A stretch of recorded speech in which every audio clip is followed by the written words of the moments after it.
مجھے وہ واقعہ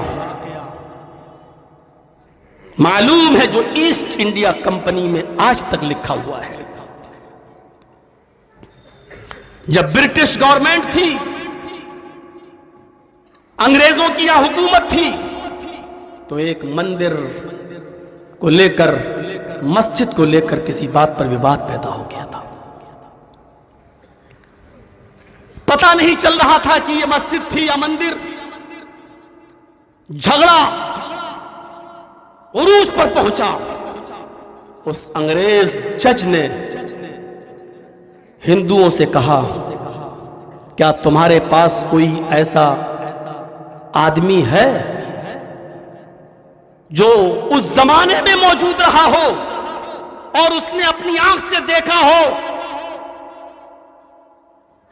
کہ یہ مسجد تھی یا مندر، اور اس کی گواہی پر تم بھی راضی ہو جاؤ اور یہ مسلمان بھی راضی ہو جائیں؟ اور مسلمانوں سے بھی یہی بات پوچھی، کیا تمہارے پاس ایسا کوئی گواہ ہے جس پر ہندو بھی راضی ہو جائیں اس کی گواہی پر اور مسلمان بھی؟ مسلمان اپنا گواہ پیش نہیں کر سکے۔ ہندو بھائیوں نے اپنا ایک گواہ پیش کیا، اور وہ گواہ ایک مسلمان تھا۔ ہندو بھائیوں نے کہا کہ وہ ہمارے سماج میں رہتا ہے، ہم نے آج تک اس کو اپنی زندگی میں کبھی جھوٹ بولتے ہوئے نہیں دیکھا ہے، نہ سنا ہے۔ جج صاحب، وہ مسلمان آپ کی عدالت میں آ کر اگر گواہی دے دے گا، اگر وہ یہ بھی کہہ دے گا کہ یہاں پہلے مسجد تھی، تو مندر سے ہم اپنا دعویٰ واپس لے لیں گے۔ اس جج نے مسلمانوں سے پوچھا، کیا تمہیں وہ گواہ پسند ہے؟ تم اس کی گواہی کو معتبر مانتے ہو؟ انہوں نے سوچا ہماری قوم کا ہے، ہماری برادری کا ہے، مسلمان ہے، مسلمان کے فیور ہی میں بات کرے گا، اللہ کے گھر کے بارے میں بات کرے گا۔ میرے پیارے ساتھیوں، کہا ہمیں منظور ہے اس کی گواہی۔ اس مسلمان نے کہا کہ میں نے قسم کھائی ہے کہ میں اپنی پوری زندگی کسی انگریز کا چہرہ نہیں دیکھیں گے۔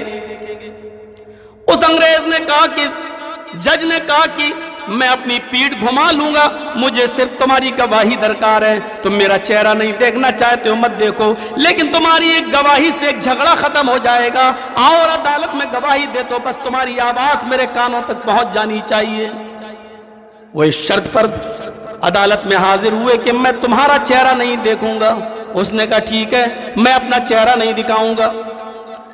وہ مسلمان گواہ، وہ بوڑھا آدمی جب کورٹ کے اندر، کچہری کے اندر، برٹش عدالت کے اندر جاتا ہے، کٹگھرے میں کھڑا ہوتا ہے اور اس انگریز جج کو مخاطب کر کے کہتا ہے، آپ کا چہرہ دوسری طرف ہے، لیکن سن لیجئے میں گواہی دے رہا ہوں اور میری آواز تمہارے کانوں تک جائے گی۔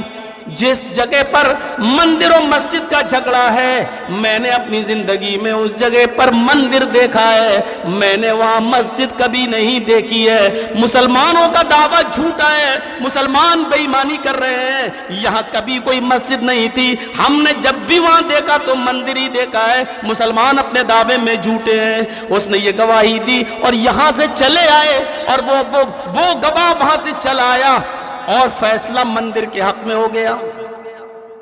وقتی طور پر ہار ہو گئی، وقتی طور پر ہار ہوئی، جج نے فیصلہ مندر کے حق میں کر دیا، لیکن اس ایک مسلمان کی سچی گواہی نے نہ جانے کتنے غیر مسلموں کے دلوں کی دنیا بدل دی، اور 10-20 نہیں، ان کی اس گواہی کے بعد سینکڑوں غیر مسلم اسلام کا کلمہ پڑھ لیتے ہیں، اسلام کے داعی بن جاتے ہیں، اسلام کا کلمہ پڑھ لیتے ہیں۔ میرے پیارے ساتھیوں، کسی بھی معاملے میں گواہوں کی قلت اور کثرت کوئی معنی نہیں رکھتی ہے، شخصیت دیکھی جاتی ہے۔ جو گواہی دے رہا ہے اس کا بھرم کتنا ہے، گواہی دینے والا اپنے سماج میں معتبر کتنا ہے، اپنے سماج کے اندر، اپنی سوسائٹی کے اندر اس کی عزت کتنی ہے۔ میرے پیارے ساتھیوں، یہاں محمد رسول اللہ کو جو گواہ بنایا جا رہا ہے، معاف کیجئے گا، آپ کی گواہی جنت کے تعلق سے ہے، جہنم کے تعلق سے ہے، حشر و نشر کے تعلق سے ہے، قیامت کے تعلق سے ہے، فرشتوں کے تعلق سے ہے، کہ لوگوں، جس نے اپنی پوری 23 سالہ نبوی زندگی میں